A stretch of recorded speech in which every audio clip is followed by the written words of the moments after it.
welcome to my channel. How's everybody doing today? In today's video, I'm going to do a quarterly reset. Yes.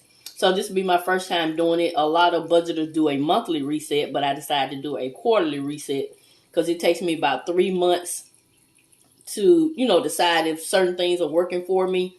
And so I want to do that here on my channel.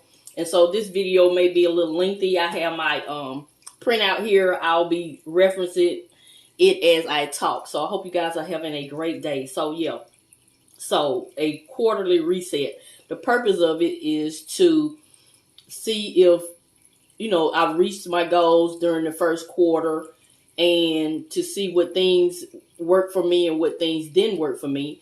And by doing this video, it will give you some inspiration or give you some ideas on your journey as well. So it's just part of my documentation of my financial journey. So I want to start out with the financial journey. You see, you probably been noticing some changes on my channel. I'm trying to polish it, get it a little bit more,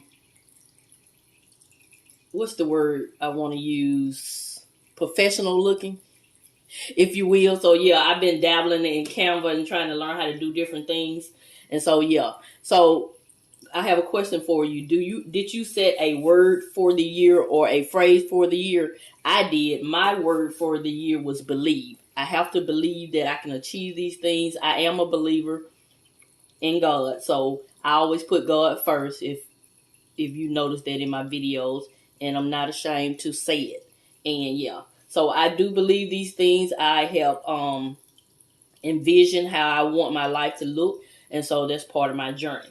So let's talk about it. So I want to talk about this method called the S.M.A.R.T method. I used it the last couple of months to set my goal. And S.M.A.R.T is just an acronym, and it stands for specific. S stands for specific, a specific goal, a measurable goal, how you're going to achieve it, how relevant the goal is, and T is time bound or time frame. So that's how I've been doing my goals. So I try to set a monthly goal, then I try to set a quarterly goals, and then as I go on, I set a yearly goal. But I don't set all of those at the beginning of the year because my priorities change throughout the year. So I decided to just do monthly goals and quarterly goals first. And as I go along, at some point, I'll have a yearly goal, like in the middle of the year. So I'll share my yearly goal probably like in June. So let's talk about goals. So, for example, I have a goal of $5,000 that I want to save for car maintenance. And so I started this S.M.A.R.T method, using this S.M.A.R.T method, because I don't want to just throw a number out there because I have so many goals and things. It has to make sense for me.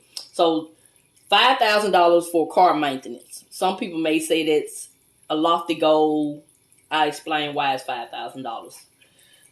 The S is for specific.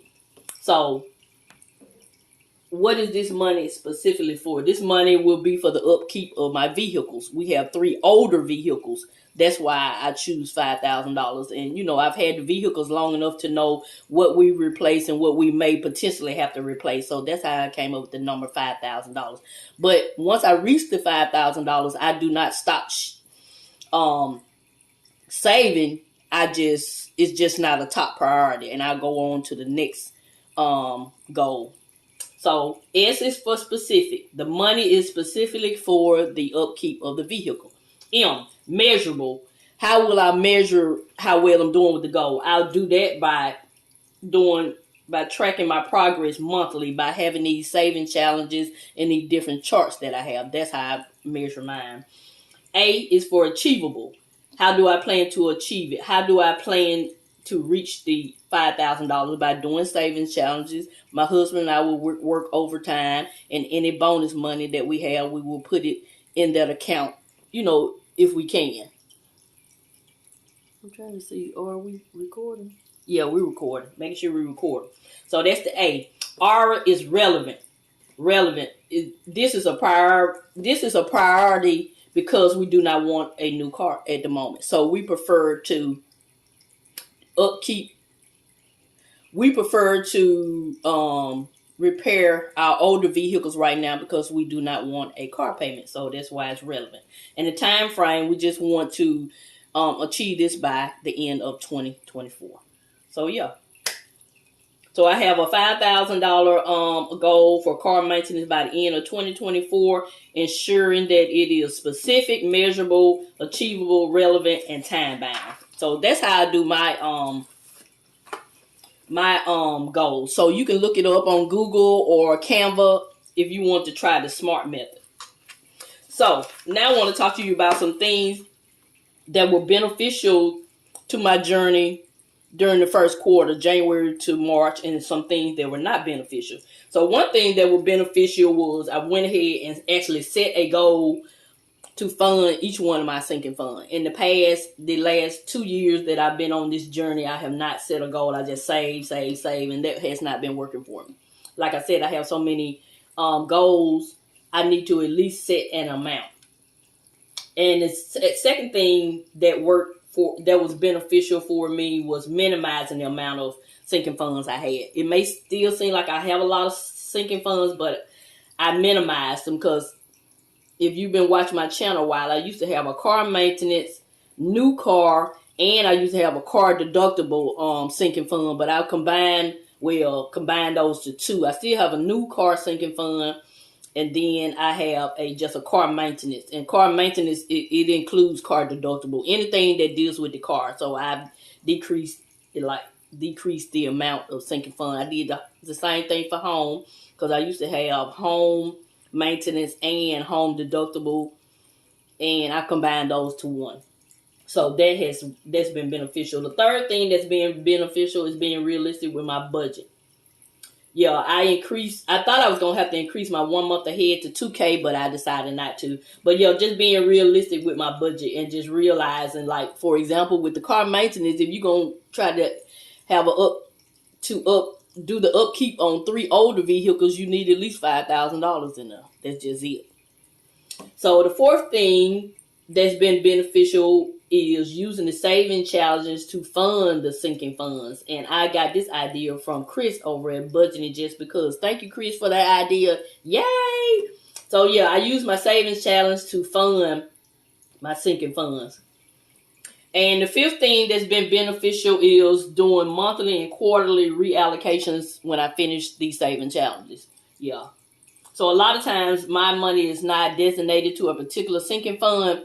Some of them are, and then some of them I wait till the end of the month and see what is a priority, and I put the money there. And that has been working very well. So I'm going to keep doing that.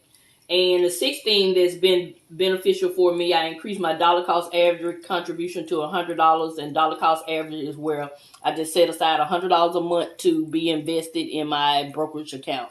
And it just builds that portfolio for me.